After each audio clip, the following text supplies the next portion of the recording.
ನಮ್ಮ ಭಾರತೀಯರಿಗೆ ಬೆಳಗ್ಗೆ ಕಣ್ಣು ಬಿಡ್ತಾ ಇದ್ದ ಹಾಗೆ ಕೈಗೆ ಒಂದು ಕಪ್ ಬಿಸಿ ಬಿಸಿ ಚಹಾ ಸಿಗ್ಲಿಲ್ಲ ಅಂದ್ರೆ ಇಡೀ ದಿನವೇ ಹಾಳಾಯ್ತು ಅನ್ನೋರು ಕೋಟ್ಯಾಂತರ ಜನರಿದ್ದಾರೆ. ನಮಗೆ ತಲೆನೋವು ಬಂದ್ರೆ ಟೀ ಬೇಕು, ಖುಷಿಯಾದ್ರೂ ಟೀ ಬೇಕು, ಆಫೀಸ್ ಕೆಲಸದ ಮಧ್ಯ ಸುಸ್ತು ನಿವಾರಿಸಿಕೊಳ್ಳಲು ಟೀ ಬೇಕೇ ಬೇಕು. ಅಷ್ಟೇ ಯಾಕೆ, ಮನೆಗೆ ಯಾರಾದ್ರೂ ನೆಂಟರು ಬಂದ್ರೆ ಮೊದಲು ಕೇಳೋದು ಒಂದ್ ಕಪ್ ಟೀ ಕುಡಿತೀರಾ ಅಂತ. ಎಷ್ಟೊಂದು ಫೇಮಸ್ ಆಗಿರುವ ಈ ಚಹಾ ಮೂಲತಃ ನಮ್ಮ ದೇಶದಲ್ಲ ಅನ್ನೋದು ನಿಮಗೆ ಗೊತ್ತಾ? ಹೌದು, ಚೀನಾದಲ್ಲಿ ಕೇವಲ ಎಲೆಗಳನ್ನ ನೀರಿನಲ್ಲಿ ಕುದಿಸಿ ಕಷಾಯದ ತರ ಕುಡಿತಿದ್ದ ಈ ಚಹಾಕ್ಕೆ ನಮ್ಮ ಭಾರತೀಯರು ಹಾಲು ಮತ್ತು ಸಕ್ಕರೆ ಬೆರೆಸಿ ಕುಡಿಯಲು ಆರಂಭಿಸಿದರ ಹಿಂದೆ ಒಂದು ಇಂಟ್ರೆಸ್ಟಿಂಗ್ ಇತಿಹಾಸವಿದೆ. ಭಾರತಕ್ಕೆ ಚಹಾ ಬಂದಿದ್ದು ಬ್ರಿಟಿಷರ ಕಾಲದಲ್ಲಿ.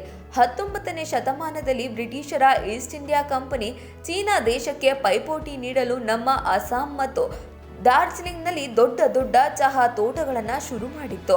ಆದರೆ ಆರಂಭದಲ್ಲಿ ಈ ಚಹಾವನ್ನ ಬ್ರಿಟಿಷರು ಕೇವಲ ತಮ್ಮ ಸ್ವಂತ ಬಳಕೆಗೆ ಮತ್ತು ವಿದೇಶಕ್ಕೆ ಕಳುಹಿಸಲು ಮಾತ್ರ ಬಳಸ್ತಿದ್ರು. ನಮ್ಮ ಭಾರತೀಯರಿಗೆ ಇದರ ರುಚಿ ಅಷ್ಟಾಗಿ ಗೊತ್ತಿರಲಿಲ್ಲ. ಆಮೇಲೆ ಭಾರತೀಯರನ್ನ ಈ ಚಹಾದ ಕಡೆ ಸೆಳೆಯಲು ಬ್ರಿಟಿಷರು ಒಂದು ಮಾಸ್ಟರ್ ಪ್ಲಾನ್ ಮಾಡಿದ್ರು.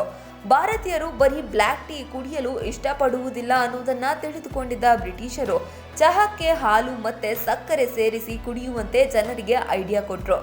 ಆ ಕಾಲದಲ್ಲಿ ನಮ್ಮ ದೇಶದಲ್ಲಿ ಹಾಲು ತುಂಬಾ ಸಿಗ್ತಿತ್ತು ಮತ್ತು ಭಾರತೀಯರಿಗೆ ಸಿಹಿ ಅಂದ್ರೆ ತುಂಬಾ ಇಷ್ಟ ಅಲ್ವಾ?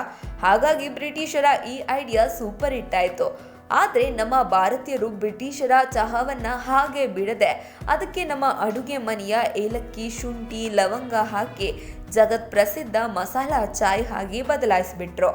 ಇಡೀ ಪ್ರಪಂಚದಲ್ಲಿ ನೀರಿನ ನಂತರ ಅತಿ ಹೆಚ್ಚು ಕುಡಿಯುವ ಪಾನೀಯ ಅಂದ್ರೆ ಅದು ಚಹಾ ಮಾತ್ರ.